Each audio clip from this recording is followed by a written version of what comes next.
আপনারা দেখছেন FOB news. FOB news মানে আপোষহীন স্বচ্ছতা। রাজ্যের স্বাস্থ্য বিভাগ বারবার খবরের শিরোনামে। আবারও ভুল চিকিৎসায় রোগী মৃত্যুকে কেন্দ্র করে উত্তেজনা। অভিযোগ বর্ধমান শহরের খোসবাগান এলাকার কল্যাণী নার্সিংহোমের বিরুদ্ধে। এক প্রসূতি মৃত্যুকে কেন্দ্র করে এই অভিযোগ ওই নার্সিংহোমের বিরুদ্ধে। ঘটনার সূত্রপাত, গুসকরার বাসিন্দা আয়েশা খাতুন ছিলেন সন্তান সম্ভবা।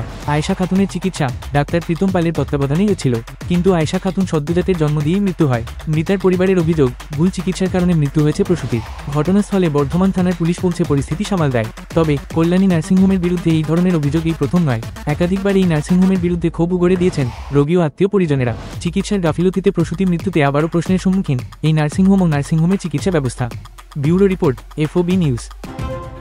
ওটি হয়ে গেছে, বাচ্চা হয়ে গেছে, ওটি থেকে বের করেছে, পেশেন্ট সুস্থ, কথা পর্যন্ত বলেছে, ঠিক আছে।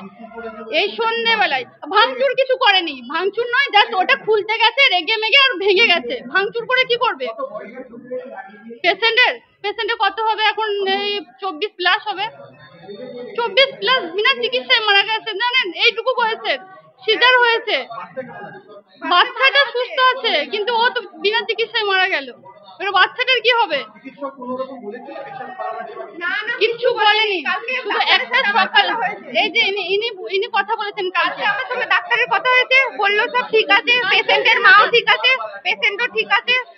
আমাকে বললো এরকম করবেন, বাচ্চাটাকে বাড়ি নিয়ে গেলে এরকম চান করাবেন, এগুলো এরকম করে রাখবেন, মায়ের দুধ কিভাবে আসবে সব আমাকে বুঝালো। বললো আমার চ্যানেলে যাবেন, দেখবেন, ভিডিও ছাড়া আছে, এরকম করে কোনো সমস্যা নয়। আমি পেশেন্টের মায়ের সাথেও কথা বললাম, কোনো কিছু নাই। তাহলে আমি দেখে গেলাম, রাত্রেবেলায় কথা বলে গেলাম, সকালবেলায় শুনছি বাড়াবাড়ি কি করে হলো। আমি তো দেখে গেলাম তাকে। হ্যাঁ, একদমই বিনা চিকিৎসায় মারা গেছে। মানুষ অসুস্থ হয়, কিন্তু তাকে ট্রিটমেন্ট করতে হয়, তবে সে হয়। করেছে প্রীতম পাল, ওটি করেছেন। এবার উনি ওটি করেছেন, উনি যতটা করেছেন, বাট এখানে মেডিসিন ডক্টর চাই। একটা পেশেন্ট যখন আইসিইউতে যায়, আমার সঙ্গে কথা, আমি যখন 11টার সময় এলাম, উনি ওখানেই ছিলেন।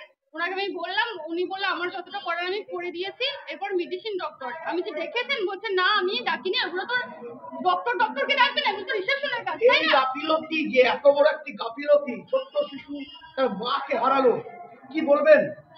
কি আমি ভাষা খুঁজে পাচ্ছি না। ওর তো মা হারালো, আবার ওইটুকু বয়স, 24+, মানে কি এমন বয়স ওর? বাড়ি গুসকরা, বিনা চিকিৎসায়। ওরা কোনো চিকিৎসা করেনি। আমি কোনো মেডিসিন দেখতে পেলাম না, যে কোনো মেডিসিন দিয়েছে, কোনো ইনজেকশন দিয়েছে, কোনো সেলাই দিয়েছে। খালি বলছে আরো কেউ নেই এখানে, জাস্ট সবাই গুম হয়ে গেল। রুগীদেরকে নিয়ে আসে, একজন ডেলিভারি রুগীকে নিয়ে আসা যায়, তার মায়েরই কোনো পরিষেবা নেই। সে আজকে বেডে পড়ে আছে, নিথর দেহ। তাই আমরা চাইছি যাতে পুলিশ প্রশাসনের যথাযথ ব্যবস্থা করে। ভুল ট্রিটমেন্ট মনে হচ্ছে আপনাদের? হ্যাঁ, অবশ্যই ভুল ট্রিটমেন্টই মারা গেছে পেশেন্ট। কয়েকদিন আগে বর্ধমান হসপিটালে ভুল সেম কেস ঘটেছে, কালকে বাচ্চা প্রসব করেছে, আজকে সেই পেশেন্ট কি করে মারা যায়? ভুল ট্রিটমেন্টই মারা গেছে। কোন চিকিৎসক দেখছিল? বাড়ির লোকে অভিযোগ, বাড়ির লোকে থাকতে জানে। কোন চিকিৎসক দেখছিল?